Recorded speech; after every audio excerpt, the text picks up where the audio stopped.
Dan. Wah, wis kathokan. Dewa kok ditontoni kaya ngono. Ayo. Kowe ora gelem lu tak boyo neng kayangan, jabut nyawamu sukmamu sing tak kowe. Gong, ora wis didilat bapak nang bun-bun to. Jajal nggo ngetes ampuh apa ora. Oh iya, Dik. Ayo jabute nyawaku. Oh, lakon mati. Ayo tak slenggarake regane iki ku, Dra. Santai wae wis didilat bapak.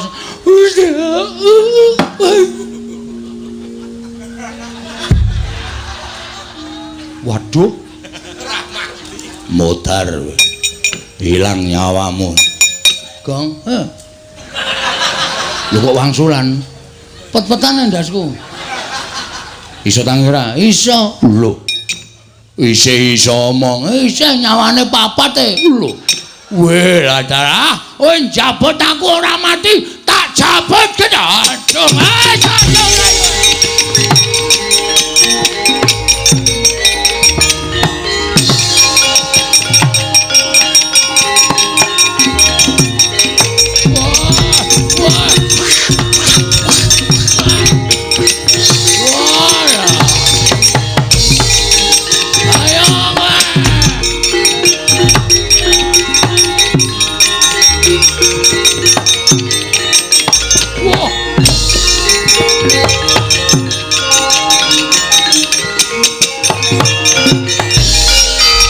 Oyak-oyak Kakang Yamadipati. Iki sapa iki? Brama. Wedian.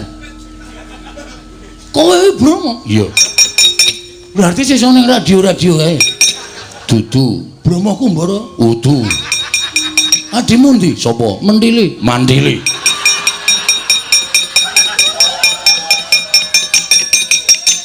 Aku dewa. Dewa apa ora minggat jabut nyawamu.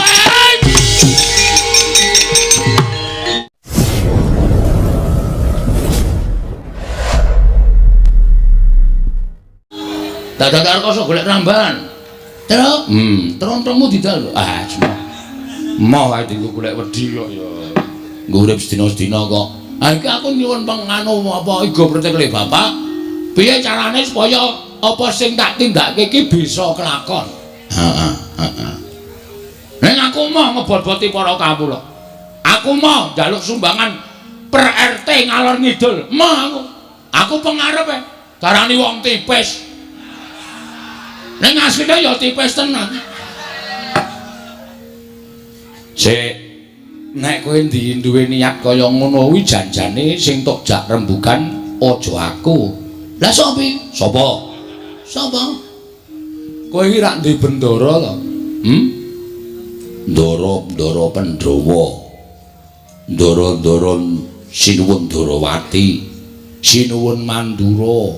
Pirang-pirang bendaramu nek kowe matur kanthi apik-apik luwih-luwih kowe nganggo soposral. Apa Pak? Soposral. Mari ra jegese nel.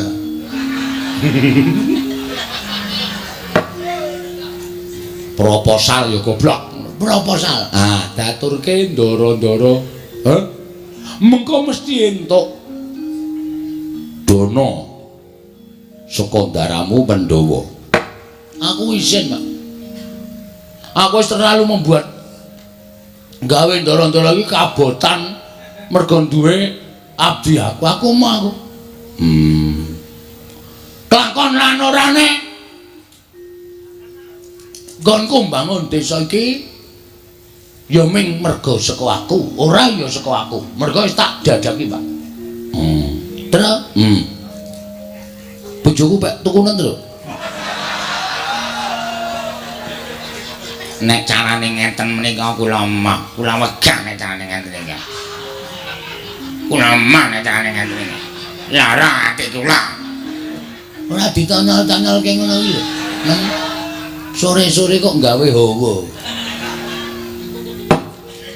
Terus piye? Aduh, mambeng atiku, Pak. Susah aku, Pak.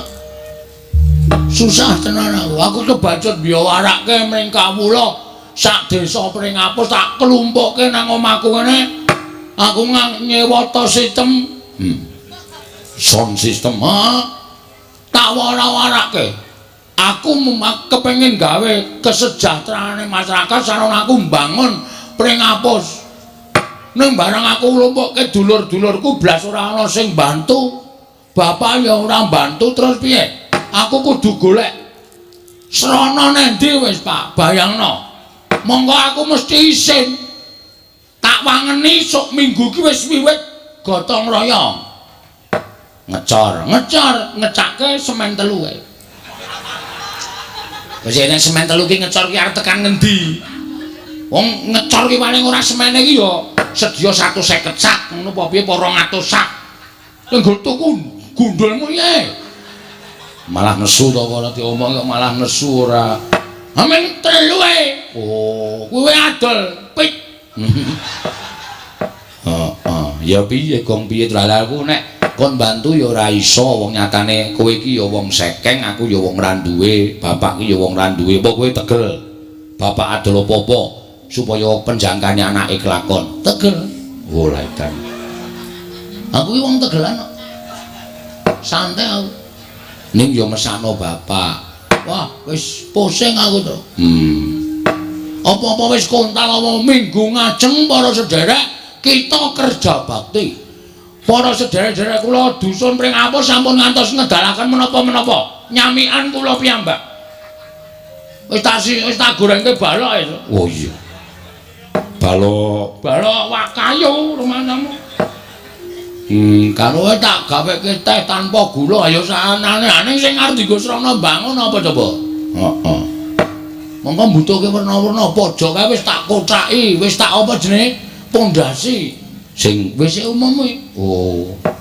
Mengkari ngedepke, mengkari golek wesi. Woe. Aku iki nyolong entuk loro e. Aku ngarep bangun desane kok nyolong kuwi lho. Wis apa-apa to sing penting ora dienggo Robin Hood e. Oh. Nyolong nek dienggo kesejahteraan masyarakat. Iya. Lah terus arep kepiye? Piye men? Ra meneng wae ora mencap-mencep kowe. Aku dhewe mgagas kowe iki bingung. Sesuk meneh iki nek ora duwe apa-apa iki aja sok janji. Lah iki ning kene iki kowe tak kandhani menengo dhisik. Wong iki diukur karo kekuatane, ngono. Aja mengko ndak diarani cecak nguntal cagak cebol nggayo wulan kakean gluduk kurang udan. Kowe iki suaramu ngebabaki desa. Ning ora tau ana nyatane. Nek caramu kaya ngono kuwi, engko nek kawula ora percaya karo kowe, masyarakat ora percaya karo lemu dadi pengarep piye? Mung janji-janji tok, ora ana nyatane.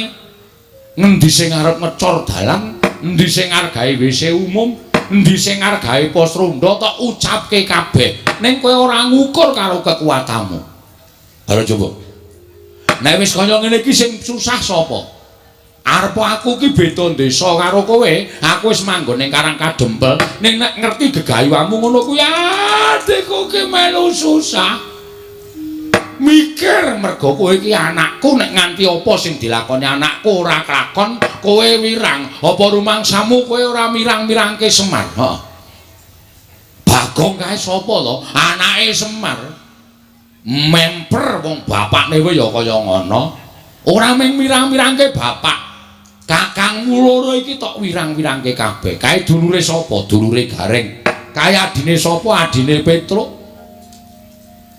Oh, iki wis tuwa ning teke kaya bayi. Heeh, ngresuk sok ngombe iki aku sak Pak. Udus. Aja kaya bayi, aku ora iso disape, Pak. Cerewet. Bathukmu montrok yo. Kandhani kok mesti sembrono. Hah? Mumpung saiki durung nglakon, kawula Pringapus desamu kene kelumpukna. Kowe ngumumke nyang kawula, apa anane dikandhake nek Dana Prabeya urung mlumpuk. Mula nggone ngecor dalan diundur. Maju Pak kowe ngecor. maksude wektune dundur piye njaluk wektu 3 sasi 4 sasi supaya iso klakon ning apa sing tok janjekke aja tok apusi tegese tetep kudu tok lakoni ning njaluk mundur mergo aku percaya penggali kawula iki mesti ya bakal iso nampa nek kaya ngono kuwi ning nek kowe ora gelem mundur tok tekati kowe nyengsarake awakmu dhewe urung ora urung mesti mung kowe adol apa-apa pekarangan tinggalane bapak iki mesti tok dol kuwi ora apik sing ngomong sapa ambek karangan aku ora tuku kok mengentuk tinggalan kok didol ora masalah ayo payu Pak lah rak tenan to badut tenan kok iki mengkari tanda tangan wingi aku dikon tanda tangan ra iso oh anjuk piye lho iso payu kok cap jempol cap jempol iki jempolku pas loro terus iki sesuk 3 dina kas iki payu mbok kuwi ditukokke aja tak nggo tuku lemah meneh nek ngono kuwi apik ngedol warisane bapak ning tukokke lemah sing luwih jembar tok tomboki sing ngomong sapa luwih ciyut pancen setan nang kuwi apike dikapake ngono kuwi blebeke nganti mati mbok wis wong cah kaya ngono bapak yo betah-betahe ngopeni mula unduren diundur lho njaluk wektu karo kawulamu pirang dina pirang sasi sak kuwate sak mlumpuke dhuwitmu isin aku Pak wis tak deki tendae ngendi dalan ngarep kae eneng tenda cilik mau kae kanggo mlumpuk masyarakat terus engko karo nggo nyampur semen le nyampur ya gotong royong suwen nggon aku biyen tak sewake apa molen wis iki membengkak meneh malahe nyewa molen ayo kuwi tukoke wae cah cukup kok wah sing isine nanas apa gedang ayo molen panganan karo molen semen goblok banget cah ora sing isine nanas ki nggo giling apa? Giling mripatmu ki apa piye? Gareng aja emosi. Mangkel aku suwe-suwe. Ngene wae, Pak. Bagong ki anake bapak. Iya. Bagong ki anake Semar. Mula Bagong nek ngucap ya tanpa beda kaya dene Semar. Aja ngucap sing aneh-aneh lho. Aja ngucap sing aneh-aneh. Iki kok nek kowe ngucap sing werna-werna, aku ki ngerti kowe iki sapa. Dadi kowe iki nek ngucap aja sembarangan. Nek lemu ngucap kuwi ming lair tok ora apa-apa. Ning nek tekaning batin suarane Bagong kuwi meh padha karo ucape Semar. Mula aku arep sumpah, Pak. Bagong, Semar. Santai wae to. Tenang wae. Aku ngelekke karo kowe. Gong ora sembrono lho, Gong. Bapak ki wis ngendika, tur aku ki wis ngerti sapa jatine kowe. Bapak wis crita karo aku. Nek jane kowe iki anake bapak sing tuwa dhewe. Ning karo bapak digawe ragil. Oh bapak tak takoni Pak Bagong nek kurang ajar kok ora tau kualat ngopo. Bapak wis crita karo aku mergo kowe iki dudu anake bapak ning kowe iki ayang-ayangane Semar. Kowe iki biyen ngetutke Semar nomor 1 bangane aku karo Petruk. Mula bapak tau kandha kowe nek diucapi Bagong kae njaluk ngapura. Mergo ucape kae dugeni mandi tenan. Gong ora macem-macem lho. Ora macem-macem lho Gong, aja ngucap sing werna-werna. Kira-kira kowe ora kuat ndandani utawa ngleksanake nggonmu mbangun desa wis cukup diundur wektune rasa ngucap sing aeng-aeng ngene Pak Reng Truk Mar aku arep ngomong karo kowe aku iki nek nganti gagal pembangunan desa pring ngapus isen mongko tumrap Bagong aku mbangane isen luwung mati Pak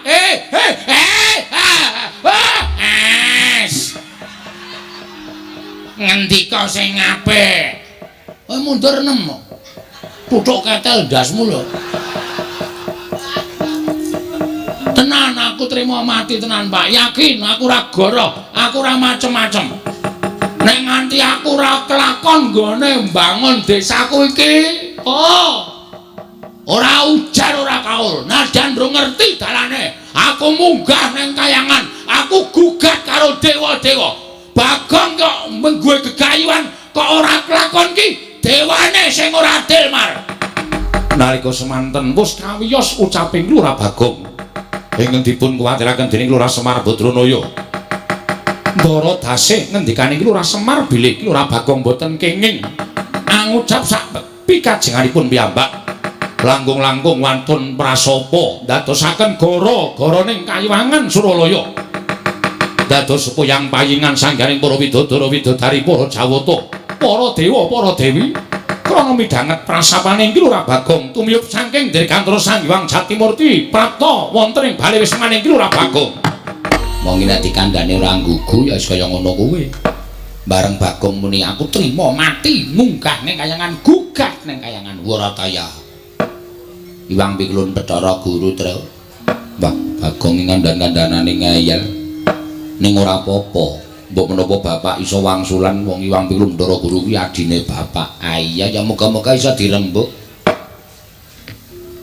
Kono wong kok malak. Malak piye? Kancane tangane loro kok iki papat. Lah diantrane. Karo sapa-sapa kok ora ndi. Gong wer. Tok petok. Iki Bathara Guru ya, Nyok. Weh. Lho kok yaene lagi menyang. Murid eleng ngenteni ra ya Ciraka to. Wedhus. Kuwi Bathara Guru, dewaning para dewa sing lenggah ana ing kayangan. Walah Kulon Praga. Kulon Praga ngendi ajare Sri Kayangan. Kayangan Suralaya. Lho ya apa, Cak? Kok Cak piye? Jare Surabaya. Kuping iki nek bosok ora. Suralaya, Sang Hyang Manikmaya. Ya Jatimurti kuwi adine bapak. Wah. Selamat Om. Wah, aku kok malah merindang-merinding ya to. Aku sing keweden ki aku Bagong kok ya kepenak wae lho. Heeh, aku ya gumun. Om bilahing. Lho malah janturan. Awikna mastu namak sidam. Bagong halus banget. Wangsulan. Kula Sang Hyang Pukulun ulun ngejawantah ana ing wisma kita. Piye iki? Ulun ki sapa, Pak? Ulun ki aku. Antil modar we. Jare Semar ganti Ulun, engko ganti Ki Ageng. Ora positif. Wah, suwe iki le ngedongke Bagong suwe. Ene tak andani ne. Basa dewa, kuwi nek ngarani aku Ulun. Iki sing positif piye? Ulune iki apa kowe? Aku ki Ulun, kowe kita dengkulmu mlocot. Aku wis terkenal Ki Lurah Bagong ganti Ki Lurah kita. Luweh ora omongan. Bagong, dalem Ulun kuwi aku. Telu saiki. Ki Ulun. Kita kuwi kowe.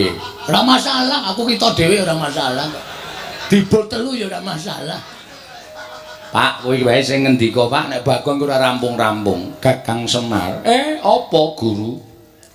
Kula ingkang sowan Kakang. Iya. Slamet tekamu. Basa men. Karo dewa kok ora basa. Iki adine Semar, Gong. Ayo aku mau nyeluk Om kok ora diwangsuli. Kowe aja nyeluk Om. Kuwi iki guru adikku. Slamet tekamu, Guru. Pangestunipun Kakang Semar. Niring sambi kala. Kula ngaturaken bekti Kakang. Ya tak tampa. Bekti kula Pukulun. Dari Bathara Guru kok Pukulun. Bathara Pukulun apa Bathara Guru? Ya nala gareng ulun tampa. pangestu ulun kebat kita tampani. Wah, kitane tambah siji. Reng. Apa? Kowe laku grup kita. Ya, sakarepmu. Kula ngaturaken bekti kula kunjuk Bu Ulun. Iya, Petro Ulun Tampa. Pangestu ulun tampanana kebat kita tampani. Telu saiki. Kitane tambah siji. Petro ya melu grup kita. Weh, garang ki curang kowe. Mau melu grup ulun saiki grup kita. Sing positif lho. Bagong. Nun. Apa to sababe dene jeneng ulun praptana ing wisma kita? Niki malah angel lek kula jawab. Wong sampean sing rawuh kok sampean paring pangandikan apa to sababe? Ambuh. Kula ora iso maca batin panjenengan. Bagong, kita kuwi pancen keladuk wani kurang geduga. Mekaten inggih. Kula ngaturaken bekti kula kunjuk ngersa paduka pukulun saking kita pukulun. Iya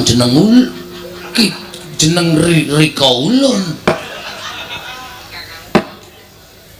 Kakang Semar. Piye? Aja sambat mumet lho. Dewa kok mumet ya ora ana. Nggih. Anggen kula prapta wonten ing mriki krana kula menika midhanget dhateng prasapanipun titah. Wondene titah ingkang prasapa menika kala wau boten sanes kejawi namung Bagong putranipun Kyai Semar Kakang Badranaya. Monggo sejatosipun Bagong menika rak sanes putra panjenengan Kakang. Nanging menika dumados saking wewayanganipun Kakang Semar. Duk nalika Kakang Semar minggah wonten ing Kayiwangan nyuwun rencang dhateng ingkang rayipun Jatimurti tumunten kula sowanaken Sang Hyang Bathara Tunggal. Dening Kanjeng Rama ayang-ayanganipun Kyai Semar dipun puja wujud lare inggih menika Bagong. Ateges Bagong menika kekiyatanipun meh sami kalian Kakang Semar tinimbang Nala Garing menapa dene Petruk. Mila sakmangke wangsul wangsul kula wanti-wanti Bagong menika menawi ngucap sampun ngantos ngawur mangke mindak kedadosan saestu amargi ngibaratipun Bagong menika idu dados geni. Ngapusi. Kok ngapusi piye? Aku wingi ngidoni uwuh ora kobong. Aten anak idu dadi geni do kaget kabeh. Angger tak idoni nyas. Maksudnya itu dadi geni iki sak ucape dadi. Oh, ngono ta. Iya. Mila sasampunipun Bagong menika kala wau prasapa utawi sumpah. Kakang Semar mugi dados ning kawuningan kayangan geger. Kathah sangganing para dewa-dewi ingkang boten kiyat nampi sumpahipun Bagong sami kepelajar nungsang puyang ninggal dhateng kayiwanganipun klebet Suralaya horeg. Rungkat bali Martya Kunda. Nalika semanten tumuli kula dipriksa dhateng kawontenanipun jagat jebul Bagong ingkang ndawahaken prasapa. Ing mekaten Kakang kula nuwun sewu. Boten ateges kula wantun dhateng Kakang Badranaya namung Kakang kedahipun nglenggana dhateng kalepatanipun Bagong. Mila dinten sakmangke kula piyambak boten utusan dhateng sinten-sinten namung ingkang rayipun Jatimurti piyambak ingkang badhe amethuk dhateng pun Panakawan Bagong sakmangke kedah nampi pidana saking kadewatan krana sampun wantun damel geger Kayiwangan satemah rengat bali Martya Kunda manik Kakang Semar. Oh, pancen aku nglenggana lupute anakku pancen wis pancen disengaja. Mula guru mbok ya aku wene ana. Wene ana pangapura. Ora Bagong sing njaluk pangapura ning bapakne Bagong sing njalukke pangapura karo Bathara Guru. Supaya anakku Bagong aja nganti diboyong eneng kayangan. Aja nganti diwenehi pidana merga nggone wis keladuk wani nibakake sumpah. Aja ya Guru ene ana pangapura. Ngopo to, Pak? Aku arep dijak nang ndi, Pak? Kowe arep digawa ning kayangan. Alhamdulillah. Cah kae radong kok ya. Kowe kok malah alhamdulillah ki apa? Weh lah, arang-arang wong sing ngerti kayangan ki. Pukulan kula sagah dipun beto wonten kayangan. Kok tapuk sandal cangkemmu. Ngopo ya, Pak? Ngopo ya, Pak? Kok ngopo ya, Pak? Terucat ya. Ngopo ya, Pak? Kowe diboyong Bathara Guru ning kayangan kuwi arep diwenehi pidana merga kowe wis tau tak tesuki lagi wae sumpah. Nek kowe arep gugat ning kayangan nek ora entuk Prabeya nggone bakal bangun. Aku ra elek-elek karo kowe to. Lho edan. Sumpahku tekan kayangan, Pak. Nyatane dewaning dewa mudhun ning kene kok aku wis ngandani karo kowe. Ucapmu iki padha karo ucape Semar, mula nek ngucap ngati-ati. Kowe diunggahke ning kayangan ki arep dipidana. Arep cemplungke ana ing kawah Candra Dimuka. Asik. Lho. Aku ora ngadus dasare, Pak. Wah, jan bocah iki Candra Dimuka ki apa, Le? Candra Dimuka ya apa? Candra Dimuka ki neraka. Waduh. Ngapa salahku?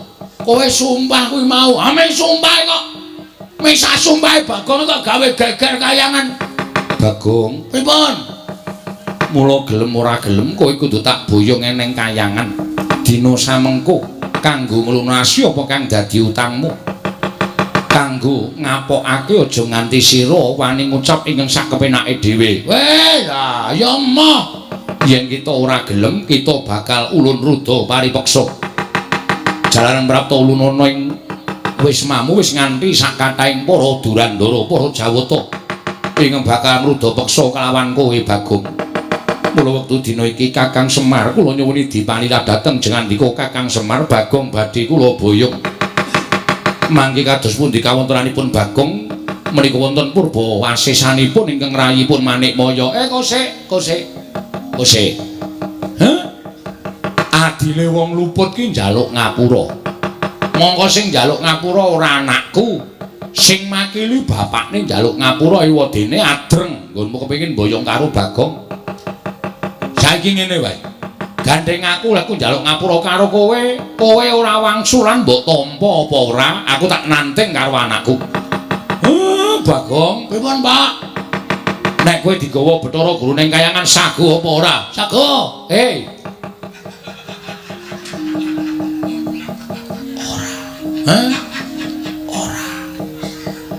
Ora.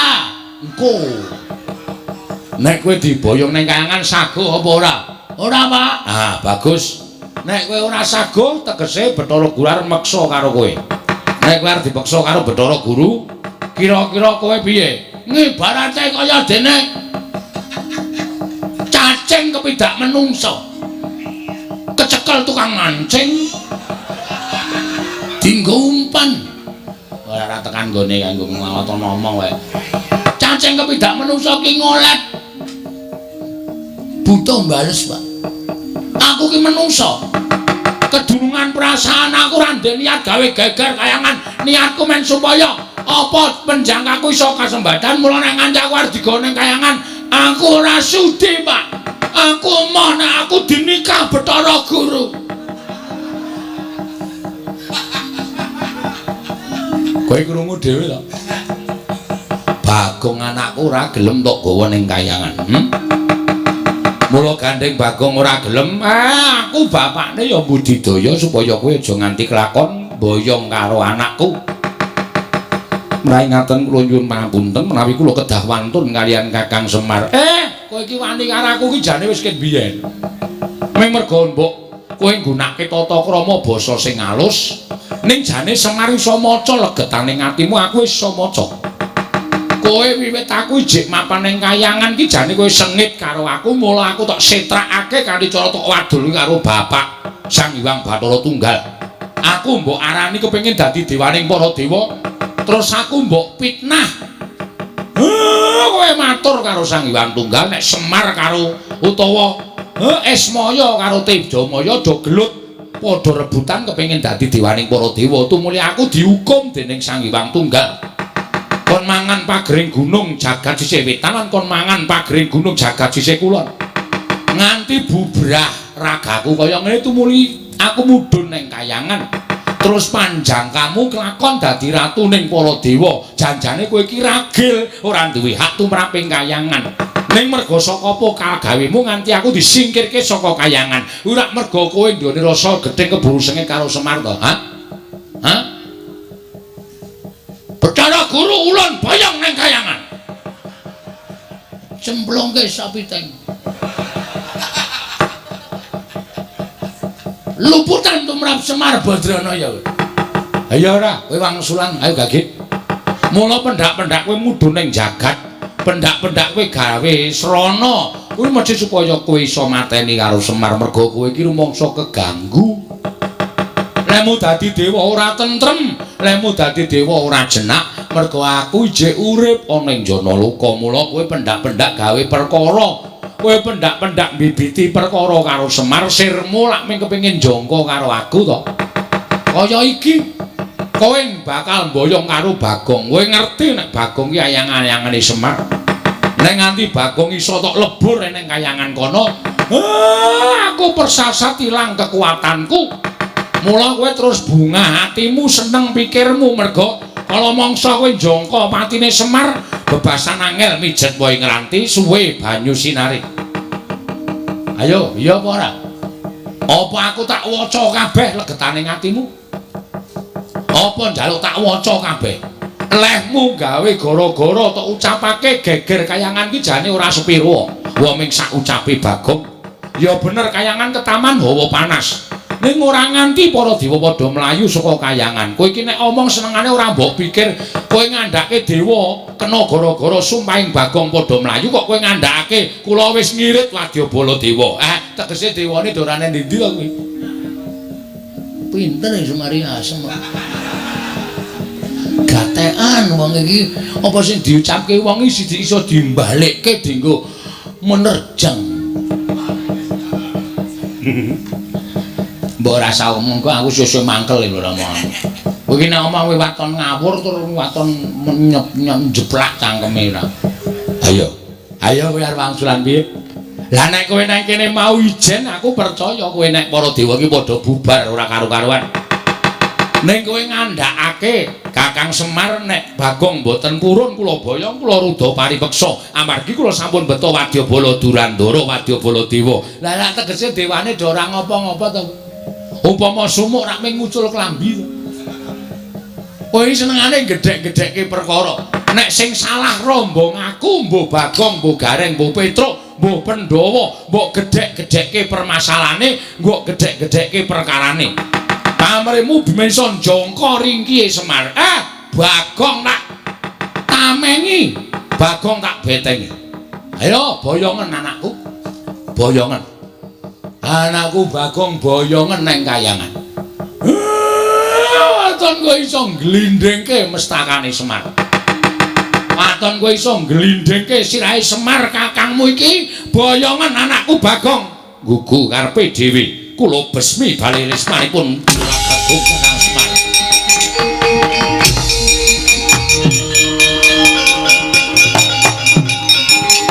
Matur nuwun, Pak.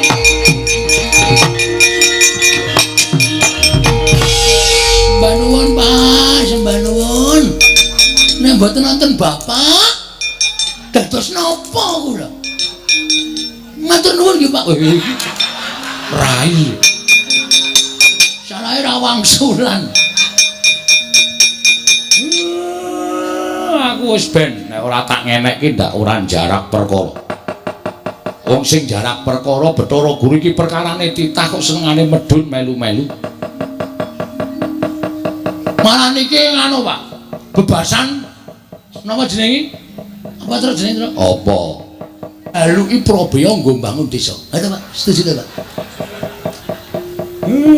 Kowe iki pikiranmu kok mung arep ngerampok wae. Lho, ayo dilahirke iki didadekke copet. Dadekke copet dhewe wis kok gampang nek Bathara Guru engko kalah karo aku, tak jaluki probiyane aja kuwatir. Asik. Lakon minggu ngarep aku gotong royong. Ngecor dalan. Ngarep omahku tak gawe kandele 20 cm. Dalan liyane tak gawe 5 cm. ora jenenge wis urip to kowe kaya ngono kuwi jenenge kowe iki apa jenenge mulyake awakmu dhewe. Nduk liyane gampang jeglong nggonamu ora. Ora apik kaya ngono. Bagong wis nek ngono kowe ora usah melu-melu. Petro dalem, Pak. Rene. Bathukmu ndi? Enggak. Mungsuhmu kok ora bain-bain para dewa. Ya, nggih. Tak dilat mbun-bunamu kowe ora kena lara luputing pati. Kowe ditamani gaman apa-apa ora temomo. Kowe mungsuh dewa menang bengi iki. Estu, Pak. Domongi kok. Matur nuwun. Adimu belani. Nggih, ngestakaken dawuh. Bun-bunan kula, Pak.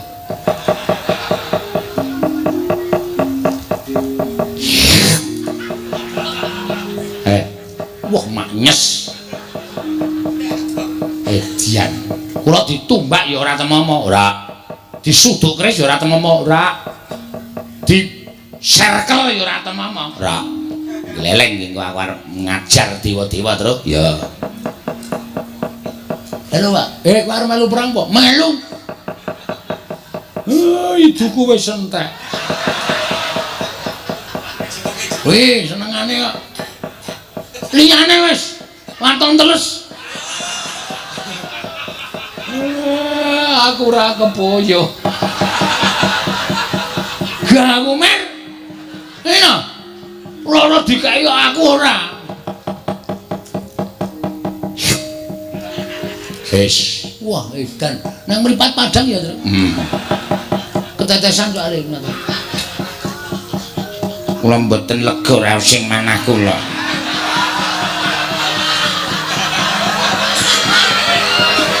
Menawi mboten belani iki Lurah Bagong.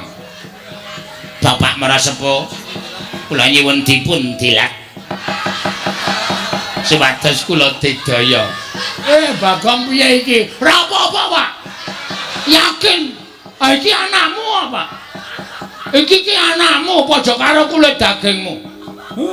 Kowe engko ndak duwe panyokro bawa sing ora-ora karo aku. Iki sing njaluk bojomu lho. Ora masalah, men bojoku gleleng. Ngombok menawa melu perang ya nem. Nggih. Monggo iki Lurah Semar kula aturi ndilat dhateng kula. Bagong piye, Bagong? Waduh piye ya? Nun bathuk. Oh nggih. Lali kula. Yen pangapunten Bapak Semar ngen bathuk. Nah, ngono bungkuk ora.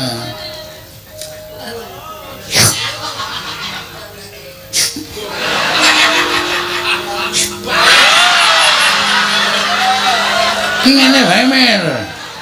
Ya saiki dijajal kadegdayane.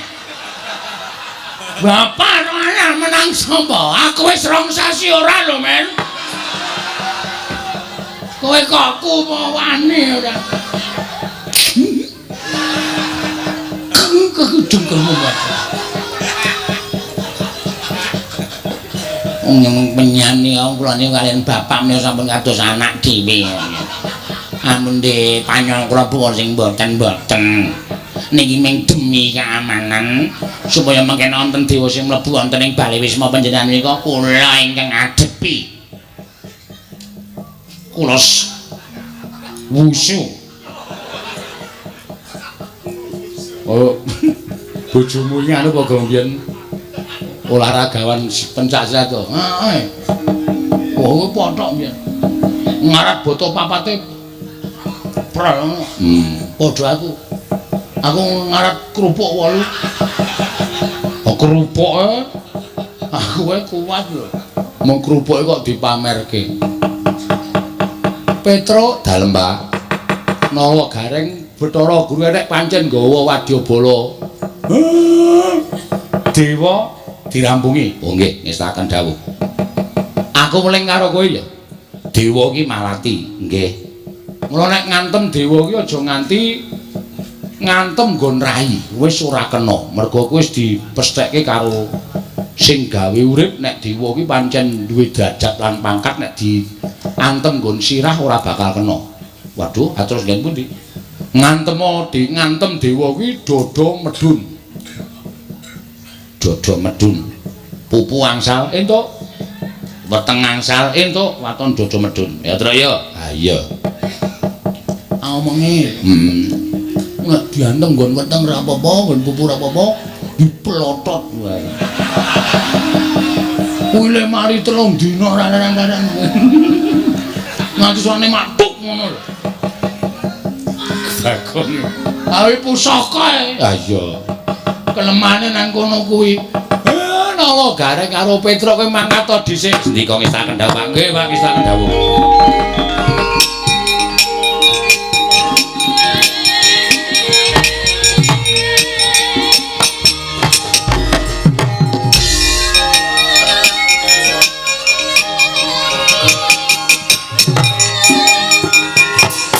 Kowe rasa kuwatir, mengko sing tanggung jawab aku.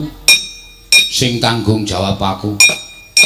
Ana murinane Bathara Guru tak tandangane. Tak tandangane Bagong. Oh nggih, pangestaken dawuh. Sapa iki mbandemi gendeng iki? Lho. Kok saya akeh sing mbandemi? Kae kawulamu ngopo? Takonane, Pak. Enten napa niki lagi pepanggihan kali Bapak kok? Ya keten kok dereng limbukan niku napa? Ngomong ngomong wae niku ngetapke para kawula nek ora ana limbukan trimo mulik. Oh iya, heeh, aja kuwatir wis. Tak langsung limbukan, aja kuwatir. Wonten Jawa. Pasanganmu endi? Nembe dandan. Konrene cepet iki masyarakat wis protes. Oh nggih, ngestaken dawuh. Aku, aku arep ngopo-ngopo sak karepmu, Pak. Aku tak ndelok limbukan. Tengok pojok kana. Kae sing ora kanggo kae ana jenenge parekan ban ceti mundur. Wis bali. Nggih, ngesta. Amplope ning dhuwur meja. Nggih. Ngestaken dawuh. Sewan kelam sandangan ning dhuwur meja. Nggih, ngestaken dawuh. Nggih, ngestaken dawuh ki lho, Ra. Wis dadi sampun. Kon rene.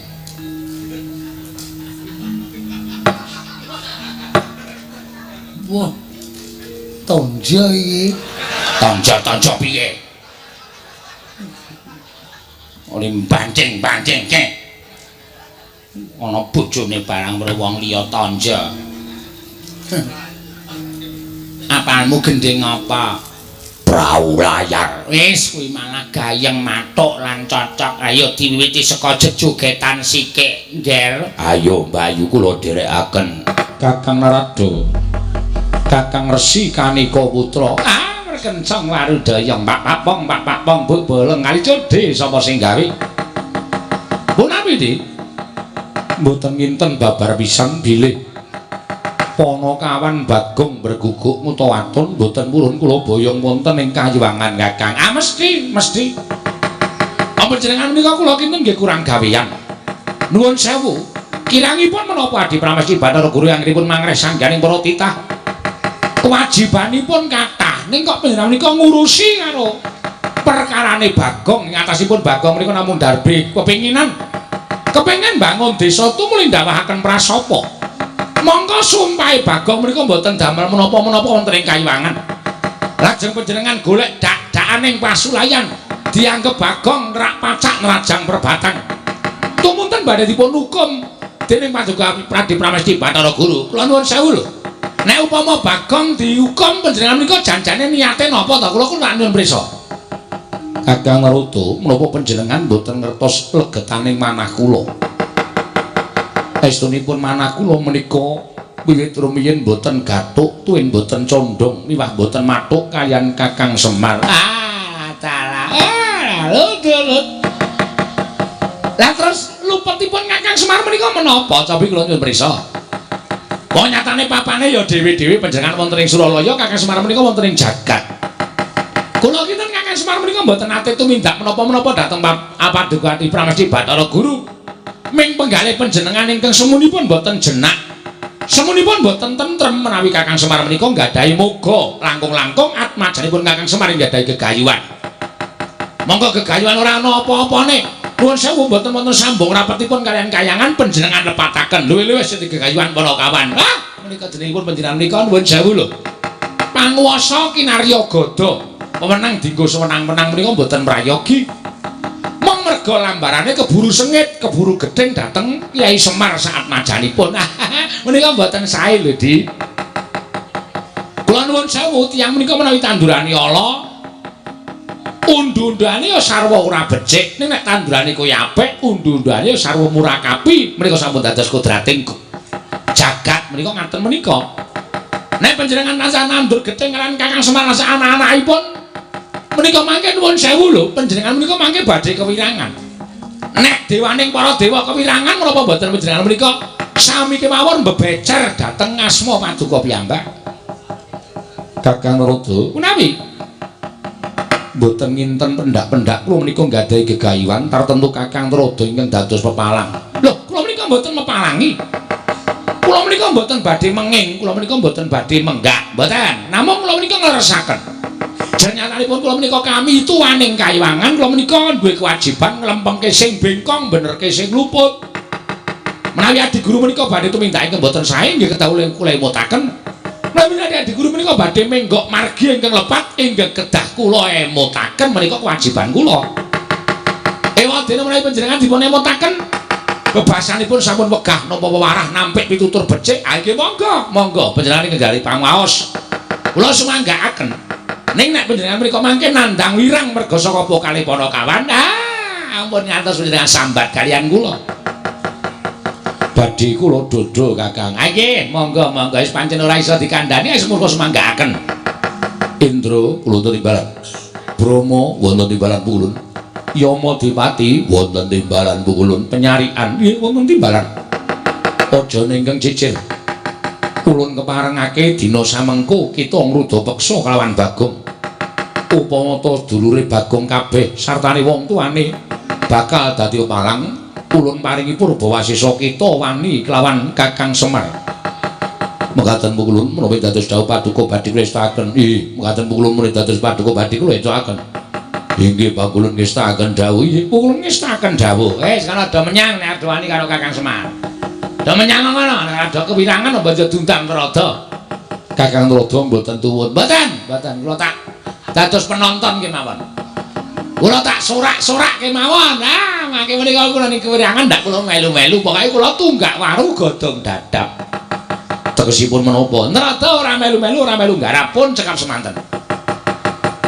Nek ngaten panjenengan mboten jumurung lekasipun Bathara Guru. Kula dukung. Kula jumurung. Kula menika ndederek. Waton pertanyaan adi guru menika nggadahi lekas ingkang sae, gegayuhan ingkang sae. Ning nuwun sewu, nek pakartinipun Adi Pramesti Bathara Guru menika mboten sae ngalisir saking anggrang-angring kautamaan. Kula nuwun sewu, kula mboten melu. Mekaten Kakang nggih.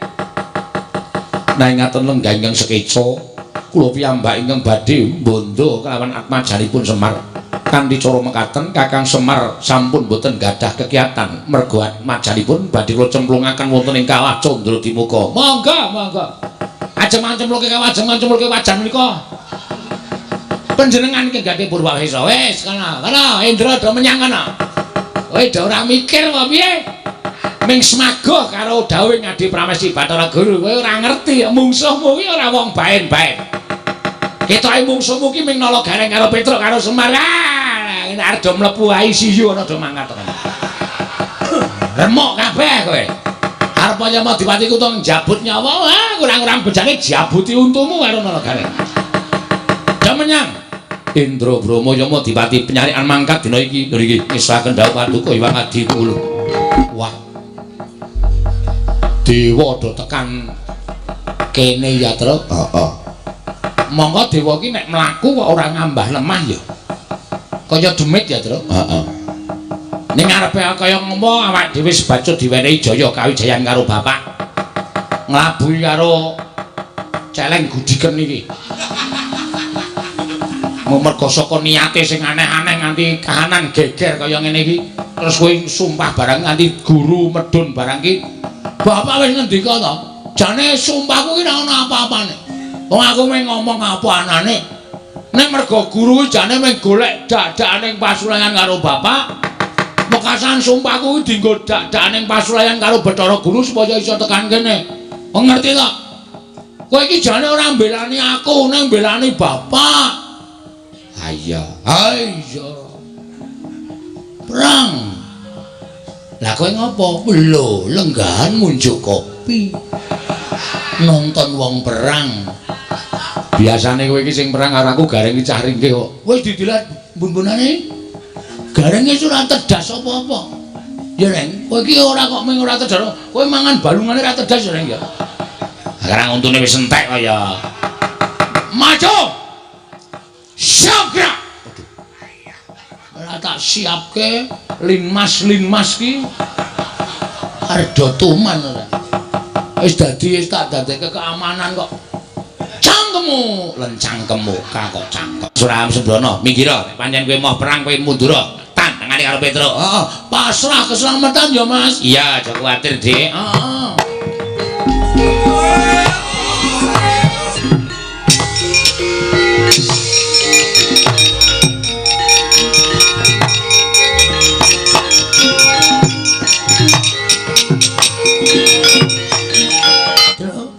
iki dewa apa? Ayo. Dewa tenan. Dewa iki jare gedhe tur dawa. Ayo. Sing arep kok cendhik. Omong ngono kuwi gumantung wong-wongane kok, Gong. Sing arep iki ya dewa. Sapa kuwi? Bathara Penyarian. Oh, pacare. Utuh. Bathara Penyarian. Kewajibane nyatet neng kayangan. Mula kok ngendi-endi ballpoint. Ayo. Sing tengah kae kowe tepung ora tuh ngerti no. Nderekke sapa-sapa tau ketemu karo dewa, nderekke Ndara Janaka ketemu karo dewa. Sapa kae? Bathara Brahma. Dewaning geni. Jane wis sampe wis surut ning sing mburi dhewe kok ora imbang ya. Ora imbang piye? Ngarep ro ngarep, cilik musuh cilik, dhuwur musuh dhuwur. Aku kok malah entuk gedhe. Monggo mungsuhmu bahaya dhewe kae kok. Ae sapa e? Bathara Yama Dipati. Wajibane njabut nyawa. Edan. Kok dadi aku entuk musuh tukang jabut nyawa. Ha wis karepmu iki pokoke jodone dhewe-dhewe. Yen ora sanggup catut. Nah. Hartoku kok nyatut untune Yama Dipati. Dheke sandurunge jabut nyawaku jabut sik. Monggo lek ku jabut ngeget. Ha iya. Mesti langsung udus kowe. Wis senengane nek dikeplak bales e. Bales mestaka e. Kula ngaturaken bakti kula kunjuk pukulun. Nala gareng tak tampa. Pangestuku tampanono. Lho nggih. Bathara Penyarian kula ngaturaken bakti kula kunjuk. Petruk tak tampa pangestuku tampanono. Pak Carek bakti kula. Bagong tak tampa pangestuku tampanono. Pukulun Bathara Brahma bakti kula ya nala gareng ulun tampa. Bathara Brahma bakti kula ya Petruk ulun tampa. Bathara Brahma. Hah? Brahma ora Grama. Bathara Brahma bakti kula katur. Ya Bagong tak tampa. Pukulun Yama Dipati bakti kula ya gareng tak tampa. Bathara Yama Dipati bakti kula ya Petra tak tampa. Yama Dipati bakti kula ya Bagong tak tampa. Ora ngecer. Wajabun nyawa jabut untukmu. Wonten menapa pukulun? Nala gareng pripun? Aku entuk jawing wang pikulun Jatimurti. Ya pepundhenku, nggih. Kinan bondo karo Bagong, merga Bagong keluputan. Wani ngucapake sumpah nganti gawe gegering Kayiwangan Suralaya. Mula wektu dina iki Bagong bakal tak bondo, tak unggah ning kayangan, tak cemplungke ning Kawah Candradimukha. Ayo ndi Bagong? Kaya jempalange kareping Bathara Penyarian. Aku nganti Kakang Pulun Bathara Brahma lan Kakang Pulun Bathara Yama Dipati. Yen kowe puguh ora menehake Bagong aja takon dosa. Kowe ngerti? Pulun Bathara Brahma ki dewaning geni. Keduga bakal ngobong desane Bagong nganti ludes keles tanpa sisa lala garing.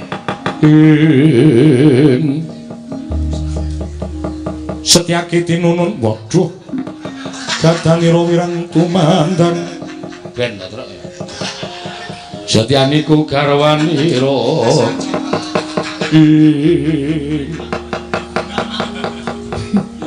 Ameng gareng kok suluke Setyaki. Ameng ketok gleleng ora. Sri Baladewa Narpati. Iki ngopo iki ora? Rasa werna-werna to, Gong. Nuwun sewu. Kula wis didhawuhi kalih Bapak Semar kinen mepalangi sapa kemawon sing ajeng gawe kapitunaning Bagong, gawe cintrakaning adi kula Bagong. Ora mawas menapa menika dewa, menapa menika wadi, menapa menika wada. Tetep ajeng kula pepalangi. Lho, kowe wani karo para dewa sing nawedeni apamu? Bagong ora salah ora luput. Bathara Guru tedak ning Madyapada ngluputke Bagong mendika pawadan nggone sengit karo Semar. Iki asline ngono kuwi. Wah, Bu terus nek. Ayo ora. Terus saiki tak takon karo sampeyan. Nek ora iso ora usah dijawab. Tak takon karo sampeyan. Kena apa kok dewa ki ado sengit karo Semar iki jane masalah apa? Lho iki Bathara Guru ki kok sengit karo Semar jane masalah apa? Aku tak takon karo kowe. Aku tak takon karo kowe, masalahe apa kok sengit? Lho, kowe malah ora basa bareng karo aku. Lho, aku arep gelut kok dadak basa. Ngendi ana wong gelut kok basa? Ketiban asta kula jengkelangku wandhanira. Antene ora serem. Ayo, arep muni piye kowe? Yen ngono kowe wani karo para dewa sing nawedeni apamu? Ora minggat suara aku tiban tangan kene margane patimu. Leng, eling. Apa, Tru? Dodo medun. Oke, siap. Nang, eling. Dodo mentuk. Panganan wae lah. Aku brutu ya. Iya, iya. Kene mergane patimu mamajo kula ladeni Bathara Penyarian.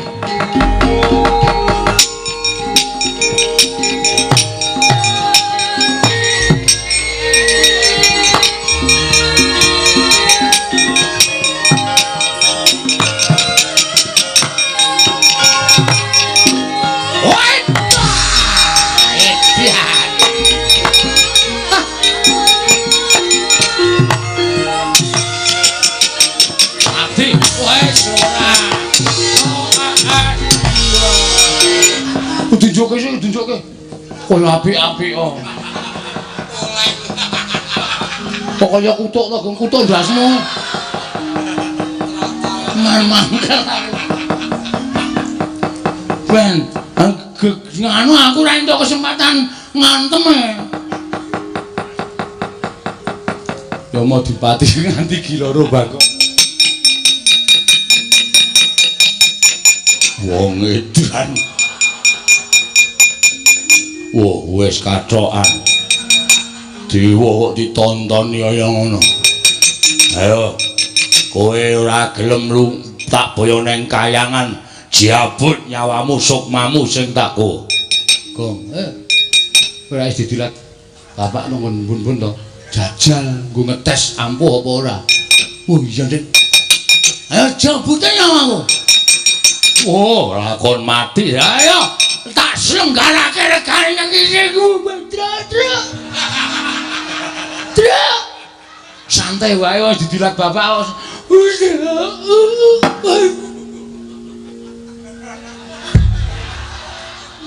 Waduh. Modar. Hilang nyawamu. Gong, Lho kok wangsulan? Pet-petane ndasku. Iso tangira, iso. Lho. Iso omong, iso nyawane papat e. Lho. Weh, ladara, kowe jabut aku ora mati, tak jabut kene. Aduh,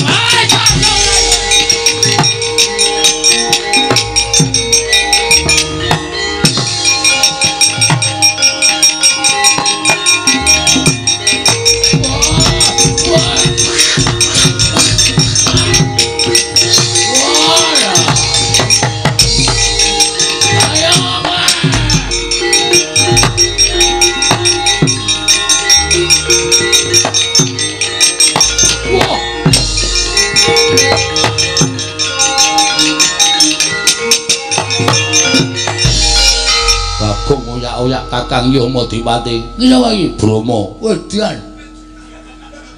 Kowe iki Brama? Iya. Berarti sesuk ning radio-radio kae. Dudu. Bromo Kumbara. Udu. Adimu ndi? Sapa? Mendili. Mandili.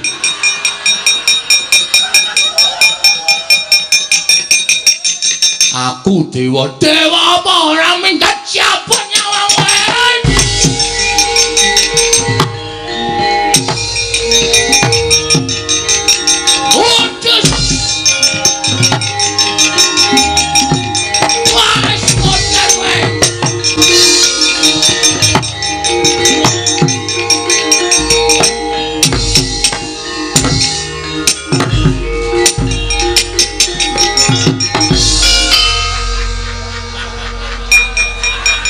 Aku nek ngamuk mataku lamur kok ya.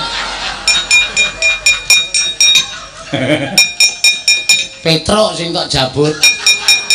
Sarae mendono. Ngawur ngene ora. Iya, cuman balekke nyawane.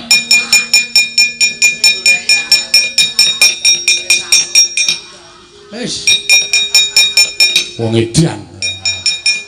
Wong aku tekone kaya ngono ora geger dewa-dewa terus. Heeh. Tak jabut kabeh. Oh, urung ana sing rumendlepe tak jabut. Saking mangkelku. Ha iya. Tapi ya wis tenan ora ngono dadewane aja ora sang kepenake dhewe ya. Ha iya. Piye nang ngene iki? Wih, Gong, ha? Ora pangling ae. Sapa? Iwang Pikulun Bathara Guru. Ngambah dirgantara sajake duka tenan kae. Terus mlayu ngayom nang bapak wae. Ah, mlayu kae kene ya.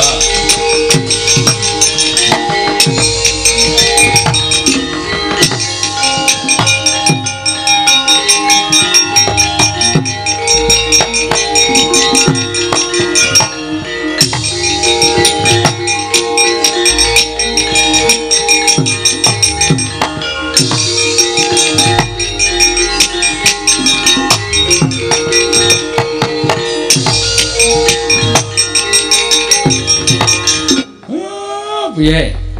Dewa-dewa iki nek pakartine ora apik arep derajate dewa karo anak-anakku do mlayu kabeh.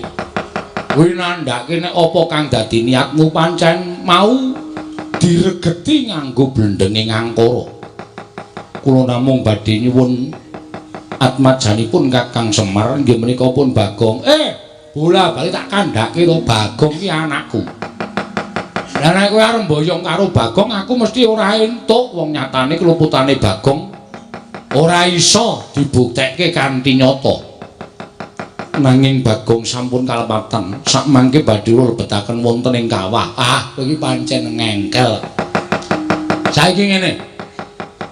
Nek pancen kowe duwe niat mboyong karo anakku Bagong lan ora iso dindakake apa kang dadi niatmu. Coba tak tanting kira-kira kowe cocok ora? Menapa ngenipun Kakang Ismaya. Nek Bagong anakku iki diwakili aku, kowe seneng ora? Panjenengan menika guyon, aja ngapusi karo atimu. Nek diwakili Semar kowe gelem ora? Menawi Kakang Semar ikhlas kula purun. Mesti gelem wong niate ya kuwi sing tok jangka ya ta. Niate ya kuwi sing tok jangka, ning sing tok nggo alasan anakku Bagong. Pak, kowe nanti, Pak. Sing nukokke semen sapa, Pak? Wis ben mengki wae wong iki bapak iki mbelani kowe lho. Menawi Kakang Semar purun, tetep dinten menika dados ijolipun Bagong kula boyong dhateng Kayuwangan. Apa ora gelem? Iki anakku sing tak tresnani, sing jeneng wong tuwa ki natohke nyawa kanggo anake nek perlu apa wae ditotohke aku ora bakal wol. Pukulun mboten namung bapak nek saged kula ya ngijoli karo uripe Bagong. Lho gareng ora sah. Wis ben, Pak, wis ben. Tak bilanane adikku. Bapak wae sing lenggah ning omah, aku sing dadi ijole. Karaku ya ning aja truk. Anakmu cilik-cilik. Aja wis aku wae. Aja karaku sisan. Wong loro sisan, dadi mati ki wong loro sisan. Kowe iki jane nek aku mati seneng to, Gong? Bahagia. Bahagia dengkulmu ora. Aja nala garing aja petruk ning aku. Sinten ingkang kedah dados lintunipun Bagong? Aku, kula. Nala garing aja ora apa-apa, Pak, wis ora apa-apa wis ben. Aku wae Pak, wis ora apa-apa wis ben aku garing wae Bapak lenggane omah. Menawi kula nyuwun menapa Kakang Semar saged minangkani. Kowe njaluk apa? Ingkang dados lintunipun Bagong boten namung Kyai Semar Kakang Semar nanging lebet nala garing Petruk kedah kula boyong wonten ing Kayuwangan. Wong siji kok ijole telu iki piye?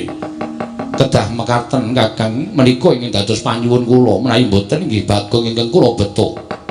Piye nala garing wis ora apa-apa Pak, wis ora apa-apa. Wis ben Bagong dhewe malah kesepian wis ben. Ora suwe-suwe mati gantung. Ora mungkin aku ngedol sawahmu sik to. Ya wis ide ngono lho. Nek kowe arep ning Kayangan iki dhek wis ngerancang rencana selanjutnya jelas. Ora iki udu Bagong kok. Ya wis nek pancen niatmu kaya ngono aku manut. Wis aku nala garing karo Petruk sing munggah ning Kayangan. Menika saestu. Iya.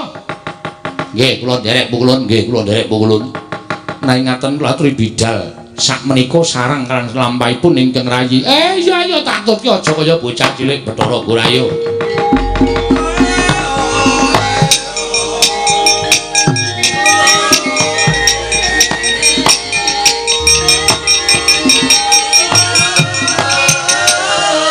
Wis, kowe saiki kowe ora percaya karo katresnanku.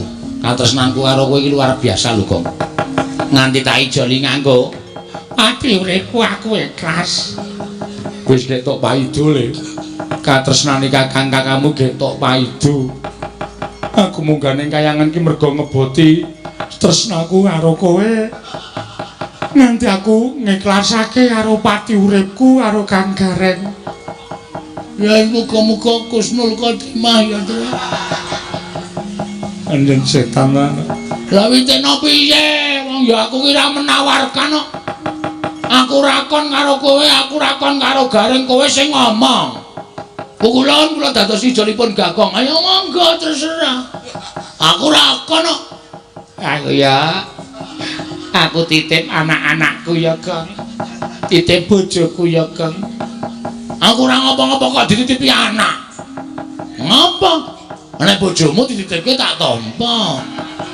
Nek anakku mah ya aja kaya ngono to, Gong. Tak rasa kepenake dhewe kaya ngono. Wis ya, Gong, aku tak menyang rutinen Karang Tumaritis, omahe Gareng karo Karang Kadempel. Mbok tegeran aku atur. Lah ngopo? Aku ora ndek kanca. Aku nek gara-gara kancane sapa? Rasa nganggo gara-gara. Ya wis muga-muga penjangkaku kelakon ya, Tru. Ya bapak ya slamet, kowe ya slamet. Nala Gareng ya slamet mulih kumpul meneh wong papat ya, Tru. Ya wis rasa nangis. Ora aku mung gaya kok.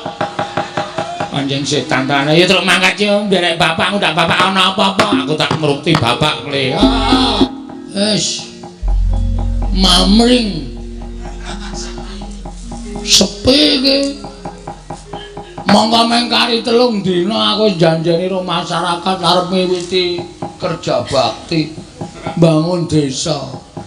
Gek Semar malah minggat, Gareng yo melu Petruk ya melu terus piye iki? Tak pikir-pikir ketoke Semar Gareng Petruk mbelani aku ning jane nginggati aku. Nginggati masalahku. Wis. Kene aku ora budidaya, sapa ya sedulurku sing iso bantu karo aku ki. Monggo Semar ki. Woi, Jandeng. Kelingan aku. Semar iki duwe kakang. Ya kuwi Kakang Tomblok. Togok. Wah, Siwa Togok arep tak jaluki donatur. Kanggere ora ngegawe tonyo Siwa Togok. Ben ora ngono ndak ora rampung perkarane. Siwa Togok Siwa Blok tak jaluki kabeh. Kejaba saka kuwi aku arep nyuwun pambiyantune Siwa Togok. Ki bapane ora tak slametke, gareng karo Petro ora tak balekke nang alam donya iso kelangan wong tuwa, kelangan sedulur lanang tenan aku. Wah. Tegak. Aku rawo wah. Aja kaget penggalemu ya wah, siap-siapke kabeh bondo didelekke. Ndak tak colong wae aku teko tenan wae bektiku katur ya wae. Kowe tekan ngomahku kuwi ngopo? Eneng apa lan wigatine apa? Mara kaki kowe matura karo aku, Sarawita. Ora ana apa-apa kok, Gek. Ya ming sepi. Sepi tegese nang omah ki sepi nglangut, mula terus aku dolan mrene. Ket mau esuk tekan sore kok ming delok TV terus. Ora ana kegiatan liyane. Terus entuk warta apa? Ana berita apa? Mbah. Lho. Jare delok TV. Aku ming delok iklan kok. Nek berita tak pateni. Ngono anggere mulai iklan tak tonton. Ayo. Kepengin tuku apa ta apa ngono iki lho, Kak. Oh, ngono ta. Ya rasa sok tetuku. Duit kuwi apike dicelengi, dinggahke. Rasa tuku apa-apa, mergo sok kowe nek kala mangsa kepengkok kebutuhan kuwi ora nrethek mrono-mrono ning duwe singgahan. Tur dasare kowe urip dhewe, ya ta. Wong urip dhewe iki ora kepenak. Kancamu ya ming aku. Monggo kowe jane karo aku ki jane duwe rasa apa ora tau gelem dolan nang omahku ki jane ngopo to lho. Ya ora apa-apa, larang ya tangga teparu do sapa. Hok. Sapa kaya pitik. Maksude do dolan nang omahku ngono lho, Gek. Heeh. Ora kowe kok ya ora kaya biasane. Biasane mlathoki kayu. Biasane nek ora mlathoki kayu ya gawe boto. Arep tok nggo ngapae? Boto kok gedene 50 cm. Arep tok nggo ngapa kaya cor-coran. Ya saora-orane nek ana kepinteran ki tak karyake. Aku iso gawe boto ya gawe boto. Men atine iki ora sepi. Wong nganggur ki nek ming meneng wae atine mesti bakale sepi. Tur ya ana bab nding lung. Ana apa? Janjane aku ki metung karo kahananku. Kahanan sing piye? Kahanan sing tak lakoni kira-kira 7 dina kepungkur malem Jemuah Kliwon wingi. Heeh, ngapa? Kowe ngidul apa? Ora. Ora. Lah kok sepi? Aku turu wit sore. Aku bar menehi sajen karo kerisku kae terus tak tinggal turu. Pamrihku ya golek impen.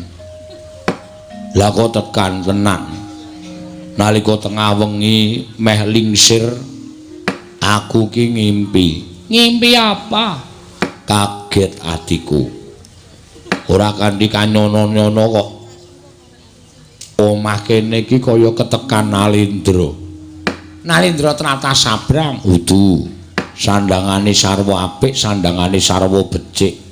Mongko nite kereta kencana jluk ana ing omah kene, terus mlebu, terus sak pejagong karo aku.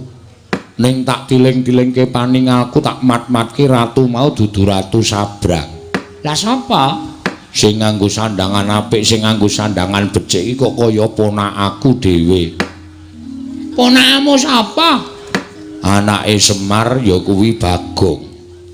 Mongko Bagong iki sak jejumlek ora tau saba mrene nek ketemu karo siwane ya aku ming neteli apa sing tak nggo. Aku nganggo jam ya dijaluk, aku nganggo gelang ya dijaluk, nganggo kalung kesehatan aku ya dijaluk. Pokoke ming dirampok karo sing jeneng Bagong. Lah kok ora kanthi kanyono-nyono kok bocah iki tekan kene. Terus lah ya jagongan karo aku sauwen-uwen mongko blas to anak Semar ki ora ana sing tekan kene. Mongko jane Semar iki adikku lho. Lah iya, ya kondange ngono. Heeh. Ning kok ora ana sing tilik karo Pak Dene, ora ana sing ngaruhke karo Pak Dene. Lah kok aku nganti ngimpi kaya ngono kuwi werdine apa ya, Lung? Kuwi janjane ming tom-tomen. Kowe iki ming kangen karo anak-anak ini Semar. Ya arep kowe karo aku ki mapan ning tlatah Sabrang ning dipestheke utawa ditakdirke, dikodratke nek Semar kuwi dadi adimu. Lah iya. Nile pisah wis pirang-pirang abad. Wis suwe banget. Arep kaya ngono ning sambunging sedulur ki ora bakal iso pisah, Gok. Iya. Ning kok sing tak kangeni Semar kok sing teko anake. Lah kowe apa lali? Jaman kowe njaluk kanca urip ning alam padang kowe diparingi aku. Semar njaluk kanca duk nalika urip ana ing jagat diparingi Bagong. Heeh. Dadi derajate Semar karo kowe iki padha, derajate Bagong karo Bilung kuwi padha. Oh, mula nek kowe kangen karo Semar sing teko Bagong kuwi padha wae. Padha karo nek Semar kangen karo kowe sing teko aku kuwi ya sama dulu. Sama saja. Sama saja. Ngono lho maksude. Heeh. Ning apa ya bakal tekan kene tenan ya cahidan kae.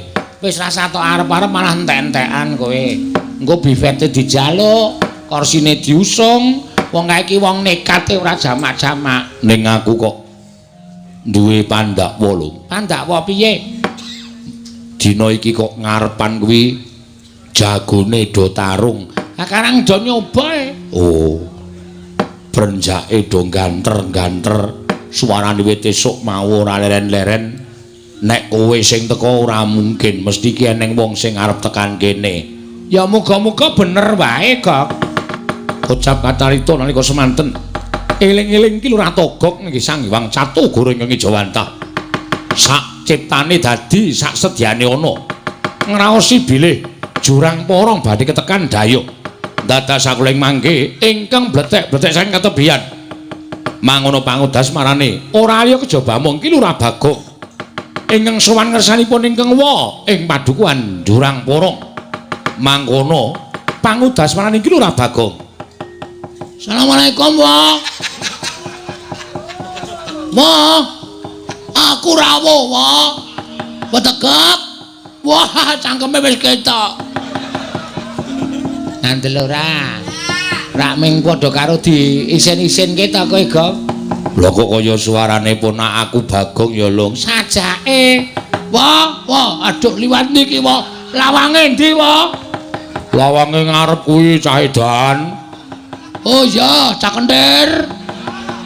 Aja tok wangsi ndak malah ora kajen kowe. Aku sowan ya, Wa. Wetegep. Teko-teko kok lambene wong gawanen arep tok gawa arep tok nggo majang ning omahmu apa? Apa wis ditembok? Urung. Sandalke kandang kebo. Asem ya. Aku iki nang kene iki padake abdine Ratu Gung Binatara wis gambare tempelke kandang kebo. Ngopo? Ana apa? Ngene, Wa. Aku arep matur. Matur apa? Kurang-kurang bejane sisil sembire. Sisip sembire. Sisip sembire kowe kelangan adi, Wa. Lho, adi sapa? Semar. Kok kelangan Semar piye maksude? Aku ki mbok nameng niat kepengin bangun desa. Aku nglumpukke Semar karo Gareng karo Petruk, ponamu kabeh. Ya. Dedrek rembukane aku ki jane ra ndiragat. Aku terus nganti sumpah karo Semar-mar. Nek nganti aku ora kelakon bangun desa, aku sumpah aku gugat nang kayangan. Ngono kuwi Semar wis ngelekke. Bagong. Aja waton nyelekop. Omonganmu ki padha karo omong aku. Nang aku ora percaya. Lah kok jebule tenan? Jebule tenan piye? Pikulan, Pukulun. pikulan Bathara Guru ki rawuh tanpa murid. Terus Arep boyong karo aku. arep boyong karo kowe. Heeh, dunggake ning kayangan dianggep aku ki salah mergo aku nibake sumpah. Kayangan geger jare bale marti kunda manik rungkat. Kuwi omong sapa kaya ngono kuwi? Bathara Guru. Semar ya ora percaya. Terus Bathara Guru anu Semar ngandhake jane lemu duwe arep ngluputke Bagong iki mergo pawadan kowe sengit karo aku kok Bathara Guru. Geger pokoke. Aku ya wis ngerti nek Semar iki ya ora cocok karo Manikmaya iki wis suwe. Lah iya. Perang. Dewa-dewa kalah karo aku kabeh. Wah, kowe gak menang karo dewa-dewa. Menang ning ming sithik rasa njaluk ya. Menang perang. Aku iki terus Bapak Bathara Guru teko, aku mundur. Terus Bathara Guru Semar pokoke Bagong tak boyong. Terus Semar muni ngene iki, nek Bagong arep tak boyong iki jole aku. Bagong aja tak gone kayangane iki jole aku. Sing muni ngono Semar wae lah. Terus Gareng ya muni ngono, aku ya tak gelem dadi jole. Si Petro ya muni ngono. Lho terus Semar diboyong ning kayangan karo Gareng karo Petro. Lho. Nek ngono kowe saiki ijen mula aku mrene iki sejatine arep genahke gok. Apa? Siwa iki jare kakangne bapak. Aku ki sing tuwa dhewe. Nomor 1 aku, nomor 2 bapakmu, nomor 3 Bathara Guru. Wah, terus kae bilung kae. Anak tikus. Utuh iki ya iki arep kaya ngene iki bekas ratu. Weh, lah kok ora abang. Gundulmu atos kowe iki mbok ya dilarani lek seneng main ngono. Ratu kok abang. Terus aku ki mbarepe nomor 2 Semar, nomor 3 Bathara Guru. Heeh. Aku saya tak takon karo kowe.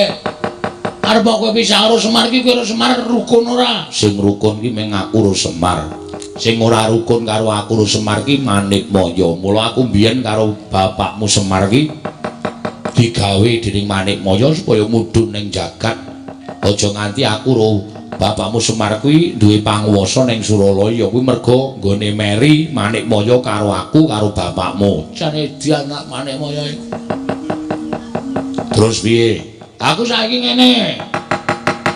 Pokoke aku mung pasrah karo Siwa Teoge-oge. Teoge-oge togok. Aku pasrah karo Siwa Teoge-oge supaya nyelametke Semar. Nek Siwa togok ora iso nyelametke bapak karo kakangku loro, aku ora nrimake. Ateges kowe kuwi dudu kakangne Semar. Ming aku tantrimane Bagong suwek cangkem. Waduh. Piye lho? Wis monggo wong cangkem-cangkemmu dhewe. Ora edan ora. Lah aku tok kon ngopo? Aku terke ning kayangan. Terke aku ora ngerti dalane. Aku ora dong tenan nek donge aku wis mangkat dhewe. Jare kayangan ki pucuke gunung ngendi? Kemukus. Utuh. Himalaya iki ngendi aku ora dong.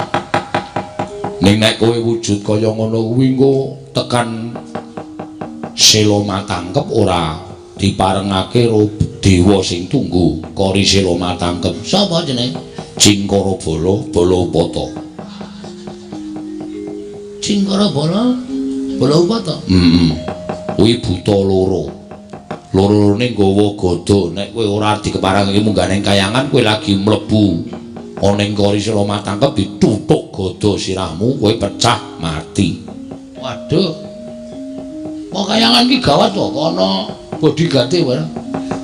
Sapa Cingkara Bala Upata? Terus kowe salin wujud dadi wong sing gampang mlebu metu kayangan. Sapa kowe? Sing gampang mlebu metu kayangan kuwi ming bendaramu Janaka. Terus kowe tak dandani dadi Raden Janaka gelem ora? Asik. Wah iki aku kan gleneng tenan iki. Janaka iki bagus ora jamak-jamak. Pokoke aku nek nang dalan di Bacul wedok, aku mampir sik lho. Aja Janaka ki jual mahal. Ora tak jual murah pokoke. Pancen kowe iki ngeyel kok gelem to? Gelem. Kowe engko tak duduhi dalane mlebu. Nek arep ngamuk-ngamuk ning kayangan nyelametno bapakmu karo kakangmu sakarone ning aja nyampurke aku. Terus kowe dicampur apa? Maksudnya aku aja nganti tok gathuk-gathuke aku mung nulungi karo kowe nduduke dalane. Siap. Piye iki nek dandan piye? Ning aku bagus ta iki? Bagus. Kaya ndoro Janaka ta? Ning aja pisan-pisan ketemu karo Raden Janaka iso dipecah sirahmu. Mergo kowe madani Raden Janaka. Waduh cilaka iki. Iki kudu sesingitan iki. Oh iya. Terus carane piye? Wis kowe saiki ngadeg jejeg.